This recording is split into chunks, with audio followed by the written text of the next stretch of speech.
let's go ahead and get right into it. We're going to the CNMI. You guys ready to go to Tinian?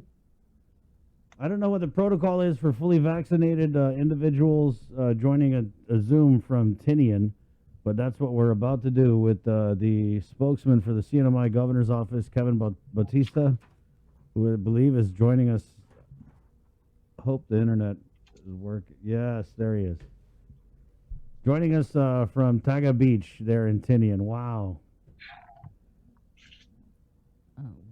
Good morning, Kevin. Good morning, Hafaday and Tiro from Tinian, Chris, Bree, and Jason, and the KWM team. How's it going? Good. What are you doing in Tinian? Vacation or so work? we have a no, it's for work. we have a 10:30. We got a 10:30 Senate EAGI Executive Appointments and Government Investigations Committee here on Tinian with senators. We'll be hearing the public hearing for one of the governor's appointments for the Secretary of Commerce position here in the CNMI government. Oh, okay. I wanted to ask if you had any updates on ARPA and the spending plan for CNMI. Yeah, for sure. So regarding the American Rescue Plan here in the CNMI, the governor and lieutenant governor have been in consultation with members of the legislature. We'll be having a formal rollout of the spending plan scheduled for June 4th, 2021. We'll be having a major press conference here in CNMI with all members of the legislature, the judiciary, and all elected officials, including our mayors and our municipal councils here. But again, the priorities remain the same.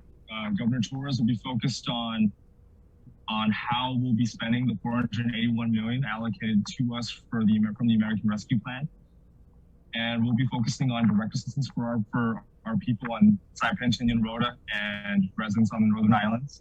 We'll be focusing on providing emergency funding for our ongoing COVID emergency, and of course, replenishing lost government revenue due to the pandemic, and bring back jobs that were lost within the CNMI government, as well as assistance for small businesses. Are you guys also waiting for this final rule from the Treasury? I think it's July something was the deadline to provide comments before you expend any of the money? Yes, our Department of Finance has been in close consultation with the U.S. Department of the Treasury regarding the interim guidance, as well as any final rules that will be coming out regarding ARPA and elements of ARPA that go beyond the local government funding authorized under the law. So we continue to be in close contact with our federal partners about how we are able to spend the money and the latitude in which we'll be able to do so to help the people here in the CNMI on all three islands. And so just so we're clear, you have to wait until the Treasury approves the final guidelines before any of the money can be used. Yes, in the sense that we are working concurrently with the Department of the Treasury. However, because since the funding is here in the CNMI, given any restrictions provided by the U.S. Department of the Treasury, that we look to be spending the money once in June, once we have our spending plan fully in place and fully communicated with all three branches of government.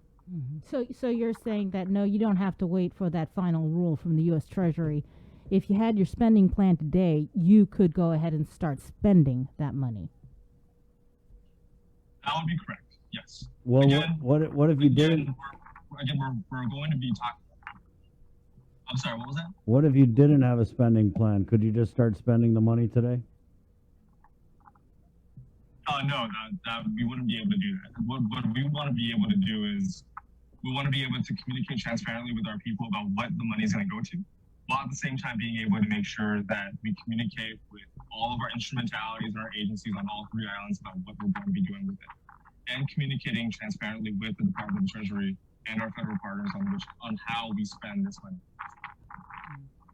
So again, nothing is preventing the governor of the CNMI to start using the ARPA funds that have been provided to the CNMI. Yeah, I mean today. Yes, if you that's my wanted that. to.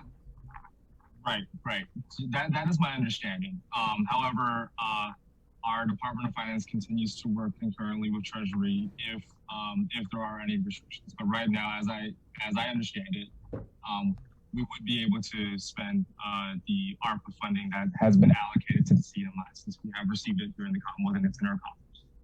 That's so interesting. You know what, Kev, I really value these conversations we have because, you know, we get one-way communication with our governor, and we pretty much have to take her word for it. I mean, you know, I'm not even calling her. It's just sometimes it is what it is, whatever. But then to be able to go over to the north and find out how you guys do things and what you guys say and to compare and contrast, it's always such a valuable tool for not just for us as a media, but for our listeners as well. So we definitely appreciate that. Can you get up now? Can you show us the beach, though? Yeah, sure. Thanks. Well, thank you for that, Chris. Yeah. I just wanted to say that you know, here in the CNMI we have a constituency on Guam that we value deeply, and we want to be able to continue to provide updates with the people on Guam as well and our constituents here in the CNMI. So I just wanted to show you KUAM, the residents on Guam, a little bit of Tinian. Shout out to the mayor's office on Tinian, the Honorable Mayor Edwin P. Aldan, for his assistants and his staff, Joe Atelig, for allowing me to take some shots here on Taga Beach. So right now, we're here on Taga Beach right now. It is arguably the most popular beach here on the island of Tinian. Out on the horizon right there, you'll see the island of Aguiguan, one of the 15 islands inclusive of Guam here in the Marianas. It's the sister island of Tinian. And right here, you'll see, right over there, you see that picturesque spot of the jumping spot for where a lot of the beachgoers here on Tinian come here over the weekend, heading over to that crystal clear water that makes Tinian one of the best places to swim at here in the Marianas. Can you guys see that? Yeah, it's beautiful. It is so beautiful. It's the most beautiful beach in the Marianas. Yes.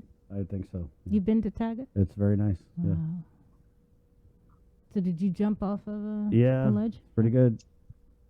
I wish, but as I said earlier, I'm here for work and not for play. So it's you don't got some Speedos on? You don't got any Speedos on under that? No, unfortunately not. Oh. Well, there you go. That's absolutely beautiful.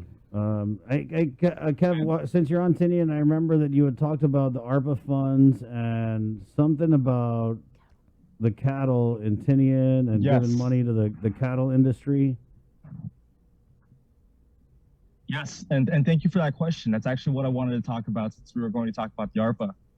One of the biggest priorities for the administration is to ensure that we have a diverse economy within the Marianas. And one of the biggest priorities for industries for Governor Torres and Lieutenant Governor Palacios in coordination with the Tinian leadership is to revitalize the cattle industry in a much more concerted way. So one of the priorities used for the ARPA funds would be to ensure that we have adequate funding to really create a viable cattle industry here on Tinian, and then for that matter on Rota to have a viable economic industry for agriculture and farming.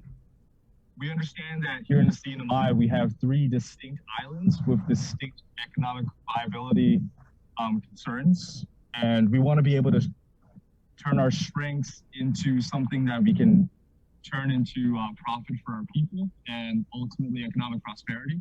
So here on Tinian, in addition to this beautiful beach that we're on right now, we also want to be able to talk about how we can help out our farmers and our ranchers here on Tinian with a viable cattle industry. Governor Torres has invested money here in Tinian regarding a slaughterhouse and being able to resurrect a historic industry here on Tinian, which is something that's been going on since before the wartime. Tinian beef was a main staple for the Marianas, inclusive of Guam. And Tinian beef, as well as, you know, like the legendary Tinian Hot Pepper Festival here in the island has contributed mightily to not just CNMI, but even to residents on Guam who love to come over here, and we know that a lot of residents on Guam have know full well the history of the Tinian cattle industry, as well as the value of the Tinian Peak Festival. Well, we'd love to hang with you on the beach all day. Totally, but we got to run. Work is calling. Sure, no, for sure. Yeah. Hey, eat Of some of course. that butter chicken for me. Oh, definitely. Shout out JC Cafe out here on Tinian. Okay, Kev. Thanks, Kev. Zusmasi. Yeah. Zusmasi to you too, and thank you very much to the people of Guam. We're not as always. We're not Must-Have. You want to send any Tinian beef our way? It's 600 Harmon Loop Road, Daddy Guam. Thanks, Kev. See ya. Thank you guys. All right.